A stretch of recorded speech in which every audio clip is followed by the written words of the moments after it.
I found that nothing in life is worthwhile unless you take risks. Nothing. Nelson Mandela said, "There is no passion to be found playing small and settling for a life that's less than the one you're capable of living." Now, I'm sure in your experiences in school and applying to college and picking your major and deciding what you want to do with life, I'm sure people have told you to make sure you have something to fall back on. Make sure you got something to fall back on, honey. But I never understood that concept, having something to fall back on. If I'm going to fall, I don't want to fall back on anything. I want to fall forward. I figure at least this way I'll see what I'm going to hit. Without consistency, you'll never finish. Reggie Jackson struck out 2,600 times in his career, the most in the history of baseball. But you don't hear about the strikeouts. People remember the home runs. Fall forward. Thomas Edison conducted 1,000 failed experiments. Did you know that? I didn't know that. Because the 1,001st was the light bulb. Fall forward. Every failed experiment is one step closer to success. You've got to take risks, and I'm sure you've probably heard that before, but I want to talk to you about why that's so important.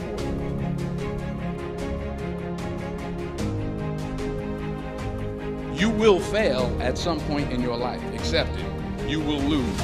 You will embarrass yourself. You will suck at something. There's no doubt about it. And I know that's probably not a traditional message for a graduation ceremony, but hey, I'm telling you, embrace it, because it's inevitable. And I should know. In the acting business, you fail all the time. Early on in my career, I auditioned for a part in a Broadway musical. Perfect role for me, I thought, except for the fact that I can't sing. So, I didn't get the job. But here's the thing. I didn't quit. I didn't fall back. I walked out of there to prepare for the next audition, and the next audition, and the next audition. I prayed. I prayed. And I prayed. But I continued to fail. And fail. But it didn't matter, because you know what? There's an old saying. You hang around the barbershop long enough, sooner or later you're going to get a haircut. So you will catch a break, and I did catch a break. Last year, I did a play called Fences on Broadway. But here's the kicker.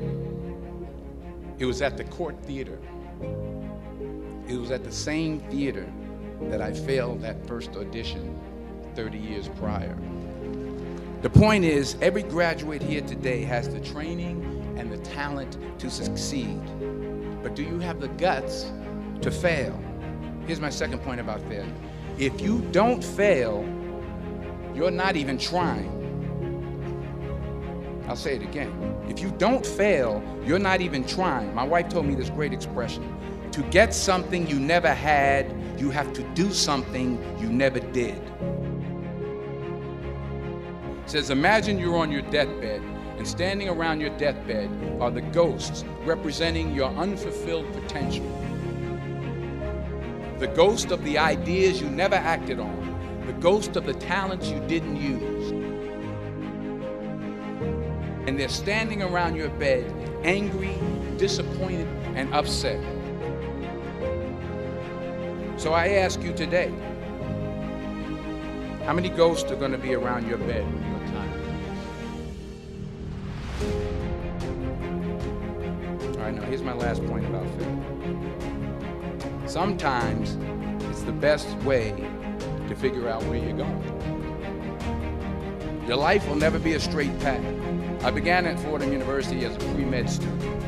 I took a course called cardiac morphogenesis. I couldn't read it, I couldn't say it, I sure couldn't pass it. So then I decided to go into pre-law, then journalism. And with no academic focus, my grades took off in their own direction.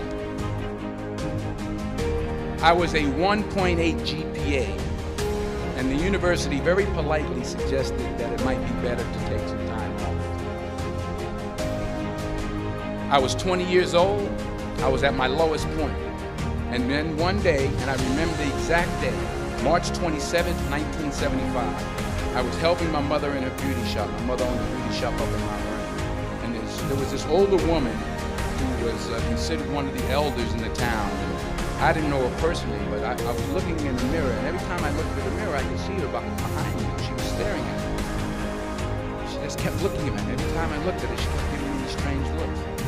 It's something I'll never forget. First of all, she said, "Somebody give me a piece of paper. Give me a piece of paper." She said, "Young boy, I have a prophecy, a spiritual prophecy."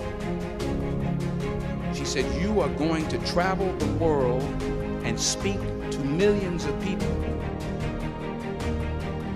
And in the years that followed, just as that woman prophesied, I have traveled the world and I have spoken to millions of people through my movements.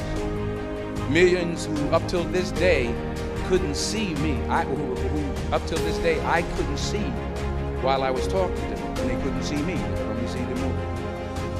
They couldn't see the real me. But I see you today, and I'm encouraged by what I see, and I'm strengthened by what I see. Because taking risk is not just about going for a job. It's also about knowing what you know and what you don't know. It's about being open to people and to ideas. Because the chances you take, the people you meet, the people you love, the faith that you have, that's what's going to define you. Never be discouraged. Never hold back. Give everything you got. And when you fall throughout life, remember this: fall forward.